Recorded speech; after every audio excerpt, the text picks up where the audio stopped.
Hi guys, I'm Sherry, and I don't make many videos for scrapbooking because I'm the world's slowest scrapbooker, and to do process videos would take so much editing, and I would much rather be scrapbooking than editing.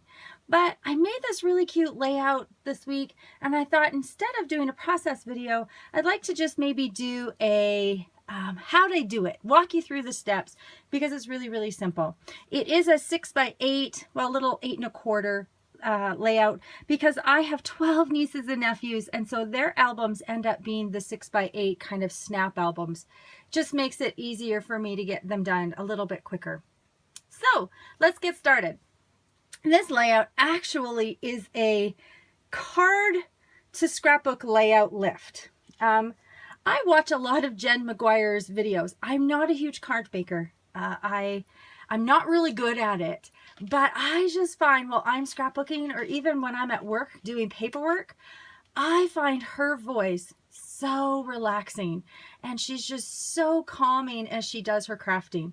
And she made this card the other day that was a trifold card with the Lawn Fawn plain and simple stamp set.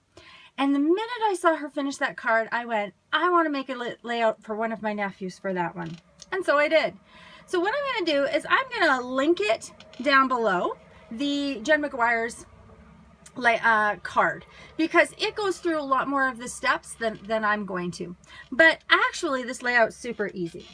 So what I did is I took broken china, distress oxide, as well as the faded jeans distress oxide inks. I used the trusty blending tool and blended the broken china on the top and the faded jeans on the bottom, just giving it more of an ombre gradiated effect. Now, again, I am not an amazing blender. And so as I was trying so hard, the background is just plain watercolor paper. It's a really thick watercolor paper. And as I was blending, and it's not blending, and I'm getting frustrated, but the more that I saw that it wasn't blending, the more I liked it. Because what it did, the non-blended effect, made it actually give the texture of clouds. And I loved that. So after it was all, the color was down, I did the water flicking technique, flick some water on.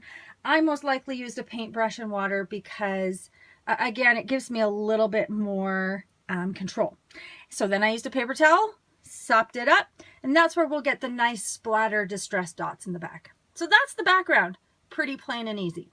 Now these clouds, I cut from just cloud die cuts that I got on AliExpress. I'm a little bit of an AliExpress addict, and if you haven't been there, ask some questions, because I think the cloud dies cost me $1.25, free shipping. It was amazing. So what I did for them is I just used that broken china distress ink around the outsides of the clouds as well. Now you might notice this has a little bit of dimension, and so does this one. Now when I do layouts and I don't want tons of dimension, what I will do is I will take glue dots, just your normal glue dots. And these ones are big ones. But what I'll do, it's going to be really hard to see it on camera, but I will just roll it up. That just gives me enough dimension to give some shadow, but not so much that it's as big as your typical dimensional adhesive pop dot. So I used the clouds, and from there, one of the things is when I'm not a stamper, I'm not a card maker, but what I do like about stamps that you can do is you can stamp them on white cardstock, scan them into your printer, or take a picture with your phone, throw it into your photo editing software. I use Photoshop, and then make it as big as you want. So these planes are definitely bigger than the ones on the card because I needed it to have a little bit more of an impact. So I printed them out. I used a LaserJet printer because then what happens is the ink doesn't run when you color.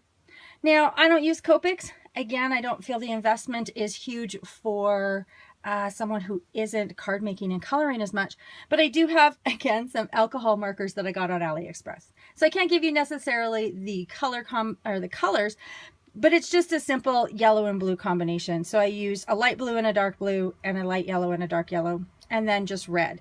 And as you can see, I flipped the colors to just give them a little bit of interest as you see them.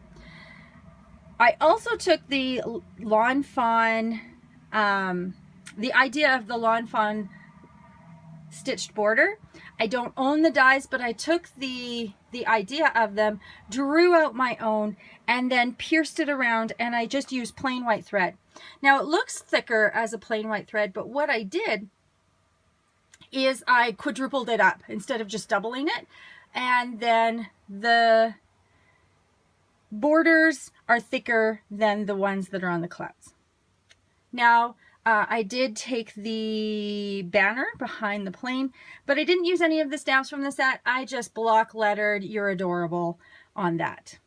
Now this title, the stack title, is two different die cut alphabets. The small letter, or the lowercase, is by Quick Cuts, and the uppercase is by We Are Memory Keepers. I love having alphabet die cuts. I never thought I would, because I do have a silhouette. So I'm like, I can just cut it out of the silhouette. But what I really like about these is I can make my own thickers. I can cut them with foam. I can cut them with cork. I can cut them with so many things. This one I just used plain cardstock because, again, I didn't want too much dimension in it. With the clouds down here, I just hand drew it. Clouds are pretty easy to hand draw. And so I cut the white ones first. And then what I did is I flipped it over and then traced it onto the vellum. So it's actually the exact same border, just one backwards from the other. Then I just used some 6x6 paper from the Authentic paper pad. And I made a border just to ground it down here on the bottom. And then I layered some striped paper, some navy paper, and just a white paper just to make the picture pop a bit. Then, using the heart stamps, I stamped out the little hearts, colored them red, and then just to give them a little bit of interest, put some glossy accents on it. So that's a very easy, quick, well, probably took me a couple hours, but a fairly simple little layout that I can put in my nephew's album that I really like. So if you have any questions, please feel free to ask me. If you liked this video, feel free to just put a comment, and maybe I can do some more walk through how I did it after. Someday I may try to do a process video, but like I said, the amount of editing it would take to cut out my thought process would be ridiculous, and I'd rather be scrapbooking. So I hope you guys have a wonderful day, and thanks for watching. Bye.